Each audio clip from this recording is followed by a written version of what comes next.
मोदी शाह ने भले ही दोनों सदनों में वक्फ बिल को पास करा लिया हो, लेकिन जो झटका मोदी शाह को लगा है उससे गुजरात लॉबी की नींदें उड़ी हुई है। इसीलिए मोदी शाह ने जल्द एनडीए की बड़ी मीटिंग बुलाई है, क्योंकि मोदी शाह राज्यसभा में अपने सहयोगियों को हमेशा साथ देने वाले साथियों को खो दिया है।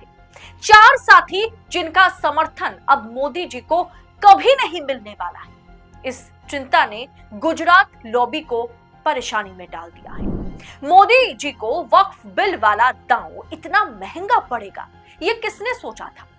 दरअसल राज्यसभा में जब इस बिल पर वोटिंग हो रही थी, तब मल्लिकार्जुन खड़गे साहब को लगा कि 88 ऑपोजिशन के सांसद हैं, उसमें 7-8 सांसद जो है करीब करीब नहीं आए थे, उस दिन एब्सेंट थे। मतलब 8 सांसद उस दिन राज्यसभा में नहीं आए थे, जिसके चलते मल्लिकार्जुन खड़गे को लगा कि इस बिल के खिलाफ 80 वोट पड़ेंगे, ज्यादा से ज्यादा 80 वोट पड़ेंगे। लेकिन जब वोटों की गिनती हुई, इस बिल के खिलाफ 95 वोट पड़े, जिससे खड़गे सोचने लगे, मल्लिकार्जुन खड़गे सोचने लगे कि ये 15 वोट हमारे खाते में कैसे आया।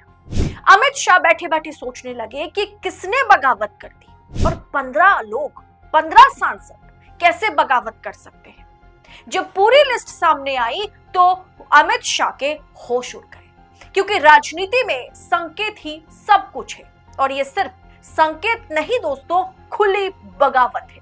और संकेत भी साफ है कि अब बीजेपी का हमेशा राज्यसभा में साथ देने वाली साथी ने मोदी शाह को, अमित शाह को सामने बिठा करके बगावत कर दी है। जहां नीतीश नायडू, चिराग पासवान, जयंत चौधरी, अजित पवार जैसे सेकुलर नेताओं ने मोदी शाह की गन पॉइंट के आगे सरेंडर कर दिया है, वहां साथ देने वाले 4 साथी जिन पर भयंकर दबाव था, ईडी सीबीआई के केसेस भी चल रहे थे, उसके बावजूद भी 4 साथी मोदी शाह के आगे, एक तरीके से अमित शाह के सामने बैठ करके बगावत कर गए और शाह को पता तक नहीं चला। 4 साथी जो हजार दबाव के बावजूद भी मोदी के अगेंस्ट चले गए राज्यसभा में। बहुत मजबूत है ये 4 पार्टियां राज्यसभा में, उसके बावजूद भी हमेशा मोदी का, भारतीय जनता पार्टी का साथ देने वाले ये 4 पार्टियां अलग चली गई। पहली पार्टी है वाईएसआर, जगन मोहन रेड्डी की पार्टी वाईएसआर, जगन मोहन रेड्डी, जो हर हाल में उनकी पार्टी राज्यसभा में भारतीय जनता पार्टी का साथ देती है। राज्यसभा में जगन मोहन रेड्डी के 7 सांसद हैं। दूसरी पार्टी बीजू जनता दल, 7 सांसद हैं, जो धोखा मोदी जी ने नवीन पटनायक के साथ किया है, जिसके चलते नवीन पटनायक खासा नाराज चल रहे थे, और वो नाराजगी इस बिल के समर्थन में नहीं, बिल के खिलाफ वोट करके, उनके सांसदों ने वोट करके वो नाराजगी जता दी है। 7 सांसद हैं उनके पाले में, जिन्होंने मोदी के पक्ष में हमेशा से खड़ा होने का काम किया, वो इस बिल को लेकर के मोदी के खिलाफ चले गए। तीसरी पार्टी है बीआरएस। जी हाँ, बीआरएस के 4 सांसद हैं। केसीआर की जो बेटी है कविता को ईडी ने जेल में डाला था। कितना दबाव है, वो केस अभी भी चल रहा है। कविता पर वो केस अभी भी चल रहा है। उसके बावजूद भी केसीआर ने ईडी के डर से, सीबीआई के डर से, कथित उनके बेटी के खिलाफ कथित तौर पर शराब घोटाले के आरोप होने के बावजूद भी केसीआर के 4 सांसद ने खुल्लम खुल्ला, मतलब एकदम सदन के पटल पर खुली बगावत कर दी अमित शाह के सामने बैठ करके। केसीआर ने राज्यसभा में मोदी के बिल का समर्थन कतई नहीं किया। इसके बाद चौथी पार्टी एआईडीएमके, जी हां, जयललिता की पार्टी एआईडीएमके।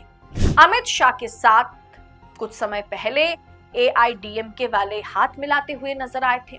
दोनों में गठबंधन होने की अक्सर चर्चाएं होती है कि दोनों एक दूसरे के साथ साझेदारी में है, एक दूसरे का समर्थन करने वाली पार्टियां हैं। इनके भी 4 सांसद हैं, लेकिन किसी ने साथ नहीं दिया। बिल पास तो हो गया, लेकिन इस बिल पास होने के बाद रात करीब 3-3:30 बजे जब अमित शाह घर लौट रहे थे अपने आवास पर लौट रहे थे तो वाकई वो चिंता में थे, क्योंकि हमेशा राज्यसभा में साथ देने वाले साथियों ने जिस तरह की अमित शाह के सामने आंखों में आंखें डाल करके बगावत कर दी है, उसके बाद उतनी रात को अमित शाह की तो नींदें उड़ी हुई थी। बिल पास तो हो गया, लेकिन इस बिल पास होते समय मोदी शाह को संकेत भी मिल गया कि ये साथ अब साथियों ने छोड़ दिया है। राज्यसभा में पहली बार बगावत करके इन 4 नेताओं ने मोदी शाह के पैरों के नीचे से जमीन को एक तरीके से खींच लिया है। इधर आरएसएस ने दबाव बनाना शुरू कर दिया कि अब हमें डमी राष्ट्रीय अध्यक्ष नहीं चाहिए, हमें ऐसा राष्ट्रीय अध्यक्ष चाहिए जो आलाकमान के सामने भी बात करने की क्षमता रखता हो। बीजेपी के अंदर बगावत तो चल ही रही है। लखनऊ दरबार और दिल्ली दरबार के बीच यानी योगी और मोदी के बीच की लड़ाई सबके सामने है। सहयोगी दलों के खिलाफ भारी बगावत हो रही है। नीतीश कुमार, चंद्रबाबू नायडू, चिराग पासवान के खिलाफ माइनॉरिटी समुदाय जो है एक माहौल बना चुका है, जिसका नुकसान बीजेपी को भी उठाना पड़ेगा, क्योंकि बीजेपी सहयोगी पार्टी के तौर पर नजर आती है। उधर राज्यसभा में हमेशा साथ देने वाले साथी अब साइडलाइन हो रहे हैं।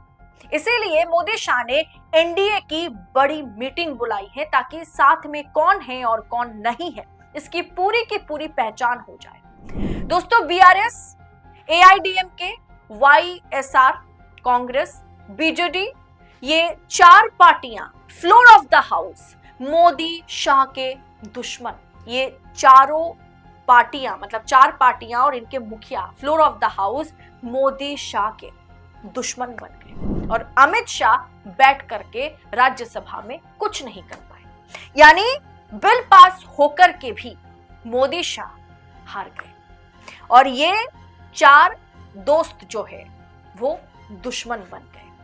मैंने आपसे कहा ना, ये बिल, वक्फ बिल सिर्फ मुसलमानों की ओर से नहीं, ये वक्फ बिल वाकई मोदी शाह को बड़ा महंगा पड़ेगा और इसकी कीमत मोदी शाह को हर हाल में चुकानी पड़ेगी।